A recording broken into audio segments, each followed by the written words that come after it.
Lovers flat. ये घटना दिल्ली में पढ़ने वाले अभिनव के साथ 2012 में घटी थी, जब वो 21 साल का था।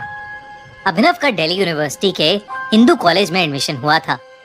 दिल्ली आने के बाद कुछ दिन उसने अपने करीबी दोस्त राजीव के पीजी में गुजारे थे। राजीव अपने कॉलेज के दोस्तों के साथ रहता था। बहुत सारे लोग घर में होने की वजह से अभिनव को वहां पढ़ाई करने के लिए शांति नहीं मिलती थी, तो उसने अपने कैंपस के पास ही दिल्ली के विजयनगर में एक फ्लैट ले लिया था। पर उसे नहीं पता था कि उस फ्लैट में कुछ ऐसा है जो उसे कभी उस फ्लैट से निकलने ही नहीं देगा। अभिनव उस फ्लैट में संडे को शिफ्ट हुआ था ताकि वो आराम से सेटल हो जाए। शिफ्ट करते करते उसे एक कोने में 2 पुराने झुमके मिले।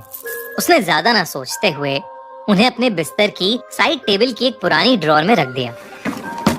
सामान इधर उधर करते हुए अभिनव इतना थक गया था कि बेड पर लेटते ही उसे नींद आ गई। उसकी आंख लगी ही थी कि तभी उसको अपने कान के एकदम पास एक लड़की के रोने की आवाज आने लगी। धीरे धीरे वो आवाज बढ़ने लगी और फिर अचानक बंद हो गई। तभी उसको घर के एक कोने से किसी के जोरों से चिल्लाने की आवाज आई और उसकी आंखें खुल गईं। और जो उसे अभी तक एक बुरा सपना लग रहा था, वो हकीकत में उसके साथ हो रहा था। उसने हिम्मत करके आसपास देखा तो वहां तो कोई नहीं था, पर वो रोने की आवाज अभी भी आ रही थी। अभिनव ने कमरे से बाहर निकलने की कोशिश की तो उसके कमरे का दरवाजा जाम हो चुका था। वो रोने की आवाज सारी रात अभिनव को सताती रही, लेकिन जैसे ही सुबह हुई वो आवाज बंद हो गई। अभिनव उसके बाद दरवाजे के पास गया तो वो दरवाजा अपने आप ठीक हो गया था। अभिनव ने पूरा घर छाना, लेकिन कहीं पर कुछ भी अनयूजुअल नहीं था।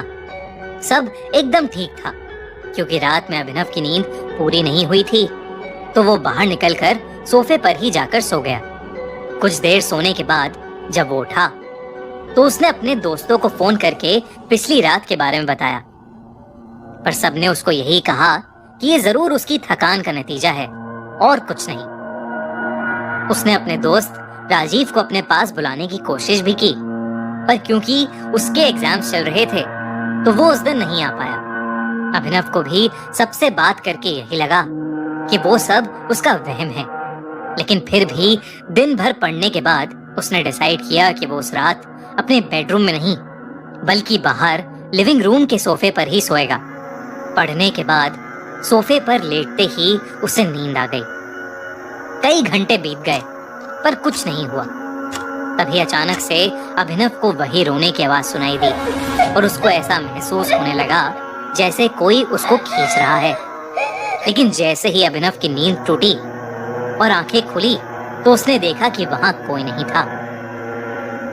उसे लगा ये फिर से उसका वहम है और वो सब कुछ इग्नोर करके फिर से सोने चला गया। कुछ ही देर में दोबारा उसकी आंख लग गई, लेकिन थोड़ी देर में उसे वही रोने की आवाज सताने लगी और इस बार वो एक अजीब सी घुटन महसूस करने लगा। सारी रात उसके साथ यही होता रहा। अगले दिन अभिनव ने अपने फ्लैट के आसपास के लोगों से बात करने की कोशिश की, पर जो कुछ भी हो रहा था उसके बारे में उन्हें कुछ नहीं पता था, क्योंकि वहां पर रहने वाले लोग कॉलेज स्टूडेंट्स थे जो 1-2 साल पहले ही वहां आए थे। उसने परेशान होकर जब फ्लैट ओनर को कॉल किया तो उसका भी फोन नहीं लग रहा था। अभिनव ने सबकी सलाह मानकर एक साइकियाट्रिस्ट को कंसल्ट किया, जिसने उसके अलग अलग टेस्ट किए, पर उसे कुछ नहीं मिला। उस साइकियाट्रिस्ट ने अभिनव को समझाया कि कभी कभार भारी थकान और स्ट्रेस से ये सब हो जाता है और उसे कुछ स्लीपिंग पिल्स दे दी। स्लीपिंग पिल्स लेकर अभिनव अब उसको अपने सपनों में एक लड़की दिखने लगी थी जो जोर जोर से एक कोने में बैठकर रोती थी और सपने में अभिनव के लाख रोकने के बाद भी एक बिल्डिंग के टेरेस से छलांग लगा लेती थी। ऐसे सपनों से अभिनव की तबीयत दिन ब दिन बिगड़ती ही जा रही थी। उसके दोस्त भी बीच में उसके साथ रहने आए, पर उन्हें कुछ महसूस नहीं होता था। जबकि अभिनव को वही सपने हर रात आते थे। एक दिन अभिनव कॉलेज से आया और जोर जोर से रोने लगा, क्योंकि वो सारे इंटरनल्स में फेल हो गया था और उसके एग्जाम्स पास ही थे। अभिनव को ये डर था कि जो कुछ भी उसके साथ हो रहा था, उसकी वजह से वो एग्जाम्स के लिए भी कंसंट्रेट नहीं कर पा रहा था। उस दिन वो घबराहट के मारे गिर पड़ा और जमीन पर ही सो गया।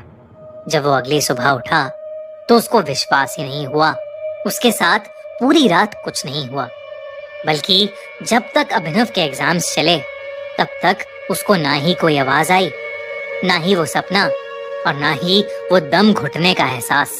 और इसी वजह से अभिनव एग्जाम्स में बहुत अच्छा स्कोर कर पाया। अभिनव ने ये सब सेलिब्रेट करने के लिए अच्छा खाना मंगवाया, बेड पर लेटे लेटे लैपटॉप पर एक फिल्म चलाई और खाना खाते खाते सो गया। लेकिन उस रात फिर से उसे वही रोने की आवाज वापस आई और जब अभिनव ने ध्यान से सुना तो इस बार आवाज रोने की नहीं बल्कि हंसने की थी। और उसको ऐसा महसूस हो रहा था जैसे किसी ने उसको कसकर पकड़ा हुआ है। उसने डर के मारे आंखें खोली तो उसने देखा कि उसकी छाती पर एक लड़की का हाथ था, जिसका शरीर सड़ा हुआ था और वो उसके बगल में लेटकर उसको जोर से पकड़े हुई थी और मुस्कुरा रही थी। और वो लड़की और कोई नहीं बल्कि वही लड़की थी जो उसके सपने में हर रात आती थी और एक बिल्डिंग के टेरेस से छलांग लगाती थी। अभिनव ने खुद को वहां से निकालने की कोशिश की, पर उसके लाख दम लगाने पर भी वो हाथ उसके ऊपर से नहीं हिल रहा था। घबराहट में अभिनव की आवाज भी नहीं निकल रही थी। अभिनव ने अपना सारा दम लगाया और वो किसी तरह उस बेड से उठा। वो घर से बाहर जाने के लिए भागा, पर घर का मेन डोर खुल ही नहीं रहा था। तभी वो हंसी की आवाज रोने की आवाज में बदल गई। वो लड़की अभिनव के पीछे पीछे जब कमरे से बाहर आई तो अभिनव जैसे तैसे करके डाइनिंग टेबल के नीचे छुप गया। उसने जल्दी से अपने दोस्त राजीव को फोन किया। उसने राजीव को पूरी बात बताई और उसे फौरन उसके फ्लैट आने को कहा। अभिनव भगवान का नाम लेते हुए बस यही प्रार्थना कर रहा था कि वो इसी तरह बच जाए। लेकिन तभी वो लड़की डाइनिंग टेबल से उल्टी लटकी हुई अभिनव की आंखों के सामने आ गई। उसे देखकर अभिनव कांप उठा। उसका चेहरा भयानक लग रहा था, बाल बिखरे हुए थे और आंखें एकदम नीली पड़ी थीं। उस लड़की के कान में वही झुमके थे जो अभिनव को फ्लैट की सफाई करते समय मिले थे। जब राजीव अभिनव के फ्लैट पहुंचा तो उसने देखा कि अभिनव लिविंग रूम में नीचे गिरा पड़ा था और वो बुरी तरह जख्मी था। राजीव तुरंत अभिनव को हॉस्पिटल ले गया। अभिनव को बहुत चोट लगी थी, लेकिन जब उसे होश आया तो अभिनव ने राजीव को बताया कि उस लड़की की आत्मा अभिनव को प्यार करने लगी है और वो उसका पीछा कभी नहीं छोड़ेगी। अभिनव हॉस्पिटल में धीरे धीरे रिकवर हो रहा था, लेकिन एक रात खबर आई कि अभिनव ने हॉस्पिटल बिल्डिंग के टेरेस से कूदकर अपनी जान दे दी है और लाश के साथ 2 झुमके भी पाए गए हैं।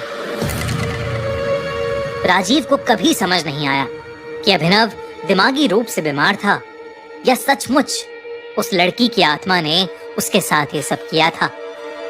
खैर जो भी हो, उसने अपने जिगरी दोस्त को हमेशा हमेशा के लिए खो दिया था।